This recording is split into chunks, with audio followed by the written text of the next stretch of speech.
want to welcome all the guests in your respective capacities. This is the day we remember our friends, employers that have suffered occupational accidents and the diseases that have claimed their lives and others left incapacitated. Global warming has become a world concern, and as we celebrate this day, we need to reflect on our daily activities that focus on how to reduce the impact of global warming. This will call for deliberate activities like planting trees,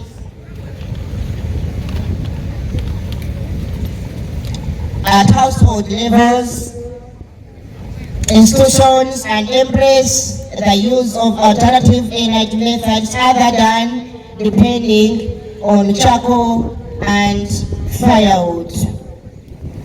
Honorable Minister, allow me to take this opportunity to encourage all the employees to always put safety measures at their workplaces to mitigate these bad happenings in industrial places, garages, small scale industries like Bogitsu Cooperative Union, Changulanyi coffee processing, medical facilities, the banking institutions, and the educational sectors, secretarial bureaus, petrol stations should adhere to OSH Act to improve on these habits of exploiting the workers at their workplace so as to mitigate the healthy and safety at the work.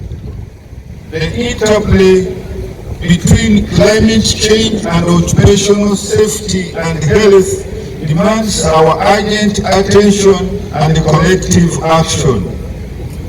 By addressing these environmental challenges head-on, we not only protect the well-being of our workforce, but also pave the way for sustainable and resilient workplaces for generations to come. As we commemorate this International Day Safety and Health at Work, let us renew our commitment to ensuring that every worker has the right to a safe, healthy, and sustainable workplace.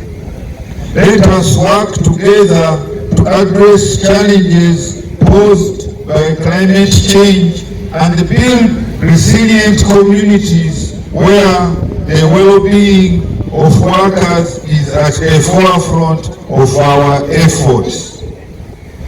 Ladies and gentlemen, Government of Uganda continues to express its commitment to supporting employers and workers in improving safety and health conditions in all workplaces throughout the country. We shall continue to embrace the multi-sectoral and multi-stakeholder approach in addressing safety and health concerns through engagement of the various ministries, departments and agencies and the private sector through tripartite arrangements with our social partners. And health is lacking in a lot of our industries. I'm using this opportunity to appeal to the employers, to the industrialists, to address this and ensure that the workers they have get what they deserve for them to be maximally productive. As you realize, we all complement each other.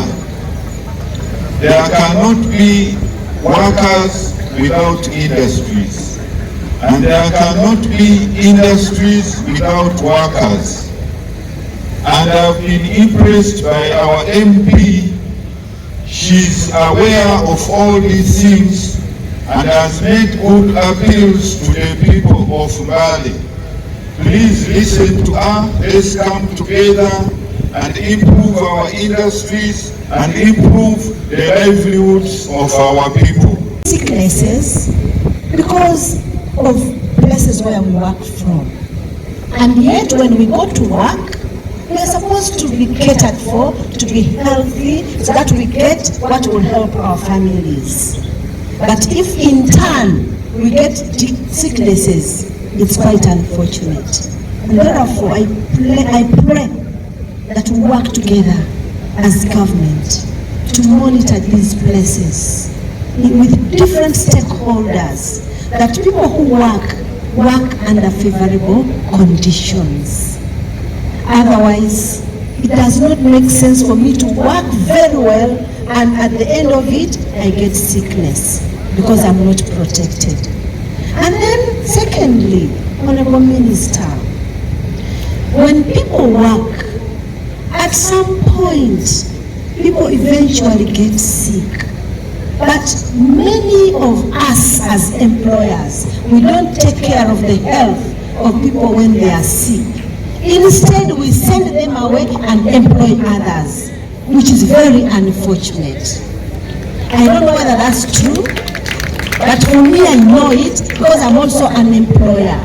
How I pray that we partner to see, maybe we can learn from other places of work. How do other employers handle their employees? We can buy a leaf from them. Otherwise, there are employers who have people get to their places and they feed them, they give them good working conditions. If they are sick, they take care of them. If their family members are sick, sometimes they get an extra mile and give a hand. If we do that, we'll retain our workers. Sometimes there's a high turnover of workers. Why? Because the working conditions may not be favorable. On this issue of health safety, majority of industries have put in place mechanisms to safeguard their employees. For example, when you go to industrial park, you find them putting on gloves, others, they have the headgears, all things that require to guard their safety. But the common one, everywhere you go, you find in their wash places, there are condoms, which is also okay to guard their health in the spread of HIV and AIDS. Therefore, it is a collective effort and responsibility for all of us to exert pressure on the employers to put in place more drastic measures that favor their workers for health and safety in working environment. Employers of big companies, it also gets to households. In fact, the people who work in our homes suffer most compared to those who work in factories. We as employers, we treat them as slaves. I've seen where people cook different foods. I eat matoke and meat.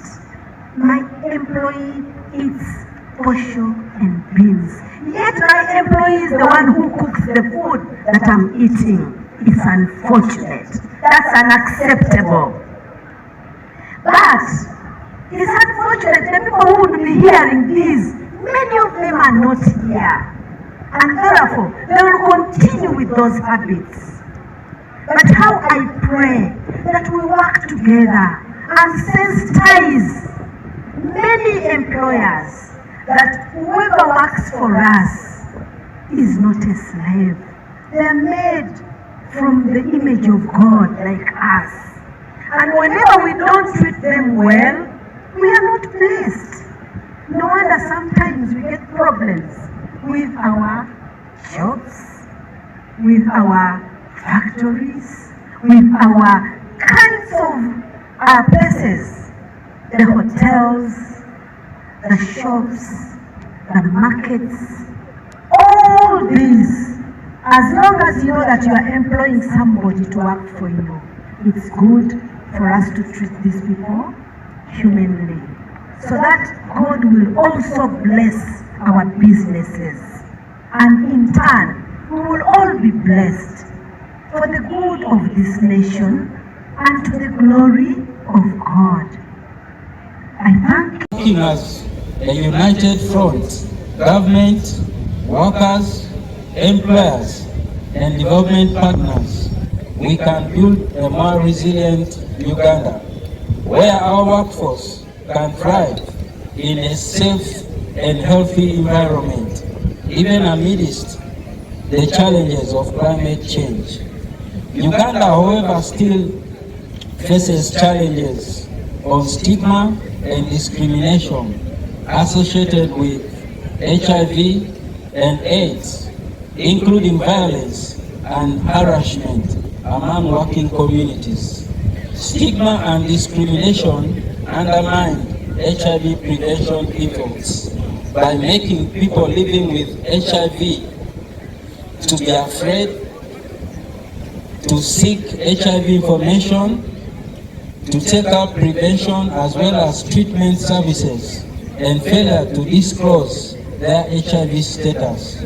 Stigma fuels psychological stress, mental illness, alcohol and drugs, depression, anxiety, violence, and economic stress and addiction as well.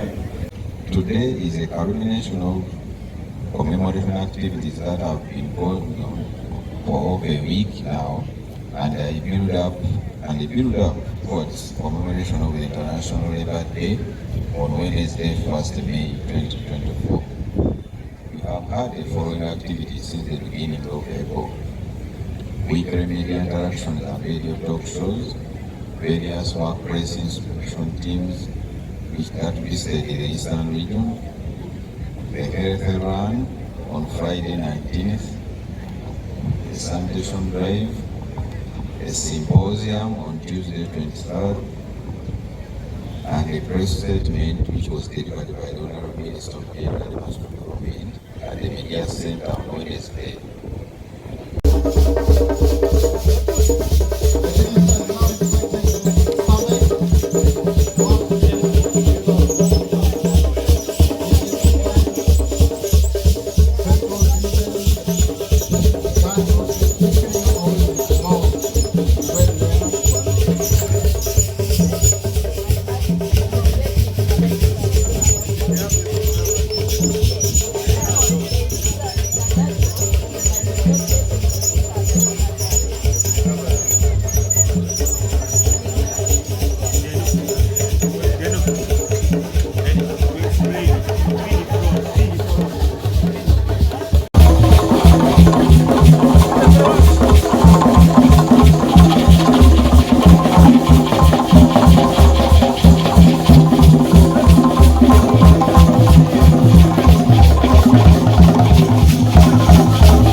Thank you very much. These people are keeping fit at this work.